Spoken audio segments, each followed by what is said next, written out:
नमस्कार, मी Gautam Kamble. GK news मराठीमध्ये आपलं सर्वांचं स्वागत. आता बातमी आहे लाचलुचपत विभागाची. पाहूया सविस्तर. 17,000ची लाच स्वीकारताना 2 पोलीस अधिकाऱ्यांना लाचलुचपत प्रतिबंधक विभागाने रंगेहात पकडले. कुंडलवाडी पोलीस ठाण्यात पोलीस अधिकाऱ्याविरुद्ध गुन्हे दाखल. 2 दिवसापूर्वी लाचलुचपत प्रतिबंधक विभागाकडे केली होती तक्रार.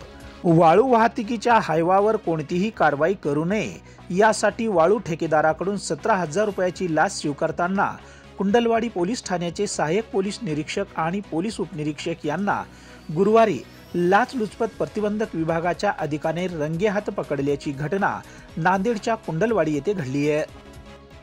दोघांविरुद्ध कुंडलवाडी पोलीस ठाण्यात गुन्हा दाखल करण्यात आला. भागवत तुकाराम नागरगोजे, सहाय्यक पोलीस निरीक्षक, नारायण मारुती शिंदे, पोलीस उपनिरीक्षक अशी आरोपी पोलीस अधिकाऱ्यांची नावे असून 20 जानेवारी रोजी यातील तक्रारदारांनी लाचलुचपत प्रतिबंधक विभागाकडे तक्रार केली होती. तक्रारदार यांच्याकडे एक हायवा वाहन आहे. ते या वाहनाने कायदेशीर परवानगी असलेल्या वाळूच्या ठेक्यावरून ऑर्डर मिळाल्याप्रमाणे वाळू वाहतूक करतात.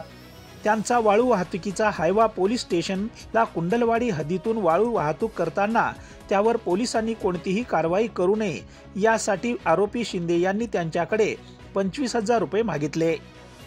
शिंदे यांनी यातील 10,000 स्वतःसाठी आणि नागरगोजे यांच्यासाठी 15,000 रुपयाची मागणी केली होती. त्यानंतर पडताळणी दरम्यान तडजोडी अंती शिंदे यांनी स्वतःसाठी 7,000 रुपये व नागरगोजे यांच्यासाठी 10,000 रुपये स्वीकारण्याचे मान्य केले. तसेच नागरगोजे यांनी पडताळणी दरम्यान सदरची लाच रक्कम शिंदे यांच्याकडे देण्याचे सांगितले. त्याप्रमाणे शिंदे यांनी 17,000 रुपये लाच रक्कम पंचासमक्ष पोलीस ठाण्यात स्वीकारली आहे. याच दरम्यान लाचलुचपत प्रतिबंधक खात्याच्या अधिकाऱ्यांनी सापळा रचून दोघांनाही रंगेहात पकडले.